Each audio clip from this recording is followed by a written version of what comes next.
Malaki ang kinikita mo ngayon? Siguraduhin may pera ka rin sa hinaharap. Marami akong kakilala, mga kamag-anak, kaibigan, at pati na rin mga kilalang personalidad na dumaan sa panahon ng kasaganaan. Malaki ang kinikita nila noon. Madalas manlibre, kumain sa mga mamahaling restaurant, magbakasyon sa abroad, at bumili ng mga signature na gamit. Yan ang normal sa kanila.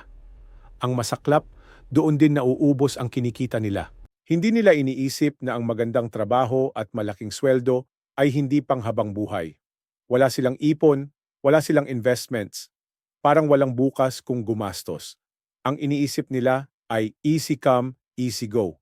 Ngunit ang katotohanan, may hangganan ang lahat. Kahit gaano kaganda ang takbo ng career mo ngayon, darating ang panahon na magbabago ang lahat. Maring mawalan ka ng trabaho, magkasakit, o simpleng tumanda at mawalan ng kakayahang magtrabaho. Nakakalungkot isipin, pero marami sa kanila ngayon ay wala na ang dating kinang, wala na ang malalaking kita, wala ring naipon, umaasa na lang sa tulong ng ibang tao. Kaya habang maganda pa ang takbo ng buhay mo, habang malaki pa ang kita mo, simulan mo ng paghandaan ang kinabukasan. Oo, pwedeng mag-enjoy ngayon. Pero siguraduhin mong makaka-enjoy rin ang future self mo. Huwag mong pabayaang maghirap ang sarili sa hinaharap. Mag-ipon, mag-invest, gumawa ng plano para sa hinaharap.